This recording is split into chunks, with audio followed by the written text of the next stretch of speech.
നമസ്കാരം. National broadcasting news ഇന്ത്യയിലേക്ക് സ്വാഗതം. പാലക്കാട് നെന്മാറ സജിത വധക്കേസിൽ ചെന്താമര കുറ്റക്കാരനാണെന്ന് വിധിച്ച് സെഷൻസ് കോടതി. മറ്റന്നാളായിരിക്കും കേസിൽ ശിക്ഷാവിധി പ്രഖ്യാപിക്കുക. എന്തെങ്കിലും പറയാൻ ഉണ്ടോ എന്ന് ചോദിച്ച കോടതിയോട് ഇല്ലെന്നായിരുന്നു ചെന്താമരയുടെ മറുപടി. കൊലപാതകത്തിനു പുറമെ തെളിവ് നശിപ്പിക്കൽ, വീട്ടിൽ അതിക്രമിച്ചു കടക്കൽ തുടങ്ങിയ കുറ്റങ്ങളെല്ലാം തെളിഞ്ഞതായി കോടതി വിധിച്ചു. 3 പോലീസുകാരെ ബോംബ് സ്ഫോടനത്തിൽ കൊലപ്പെടുത്തിയ മാവോയിസ്റ്റ് ഇടുക്കിയിൽ പിടിയിൽ.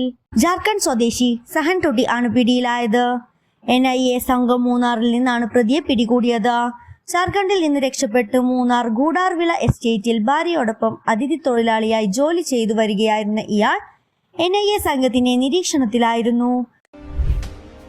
ഷാഫി പറമ്പിലിനെതിരായ പോലീസ് അതിക്രമത്തിൽ ഗതി തിരിച്ചുവിടാൻ CPIM ശ്രമിക്കുന്നുവെന്ന് Kozhikode DCC president K Praveen Kumar. സ്ഫോടക വസ്തു എറിഞ്ഞു എന്നാണ് പോലീസിന്റെ ആരോപണം. എവിടെ എന്നത് കണ്ടെത്താൻ തയ്യാറാകണം. ആദ്യം ആരോപണം ഉന്നയിച്ചത് CPIM ജില്ലാ സെക്രട്ടേറിയറ്റ് അംഗമാണെന്നും പ്രവീൺ കുമാർ വ്യക്തമാക്കി.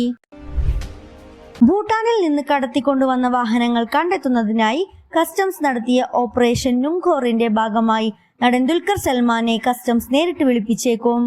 ദുൽഖർ സമർപ്പിച്ച രേഖകളിൽ പരിശോധന തുടരുന്നതിനിടെയാണിത്.